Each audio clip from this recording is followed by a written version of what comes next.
India at that time. तो कांग्रेस का जो नैरेटिव था इतिहास का, उसका लेखन किया एम.एन. रॉय ने।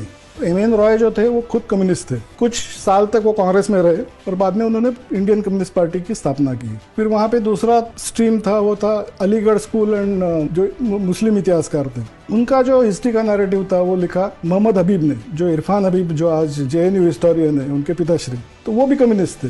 तो भारत में जो इतिहास का नैरेटिव बनाया गया है वो पूरा कम्युनिस्टों ने ही बनाया है। फिर जब इंडिपेंडेंस आया तो जवाहरलाल नेहरू पहले प्राइम मिनिस्टर थे, उनके मन में भी लेफ्टिस्ट लोगों के प्रति बहुत प्यार था, तो उन्होंने भी पूरा इतिहास क्षेत्र जो है, इतिहास, कल्चर, हिस्ट्री, एवरीथिंग ही just gave it to them as on a platter. और 1969 में जब इंदिरा गांधी का गवर्नमेंट जो था वो जब माइनॉरिटी में गया एंड सिंडिकेट कांग्रेस जो मोरारजी देसाई, निजलिंगप्पा, वो सब निकल गए and for short while Indira Gandhi का गवर्नमेंट वाज इन माइनॉरिटी, तो उनकी सरकार बचाने के लिए उन्हें कम्युनिस्ट पार्टी ने सपोर्ट किया। और ये सपोर्ट के बदले उन्होंने ना होम मिनिस्ट्री मांगी, ना फाइनेंस मिनिस्ट्री मांगी, ना एक्सटर्नल अफेयर्स मिनिस्ट्री मांगी। उन्होंने बोला कि एजुकेशन मिनिस्ट्री हमें दे दो, क्योंकि उन्हें पता था कि अगर आने वाली पीढ़ियों के मन में अपनी आइडियोलॉजी अगर इम्पोज करनी है तो शिक्षण हमारे हाथ में होना चाहिए। और प्रोफेसर नूरुल हसन जो कम्युनिस्ट थे, नूरुल हसन एजुकेशन मिनिस्टर बन गए। मौलाना आजाद से नूरुल हसन, वही सब चलते आ रहा है, वही चलते, इस्लामिस्ट कम्युनिस्ट कॉम्बिनेशन।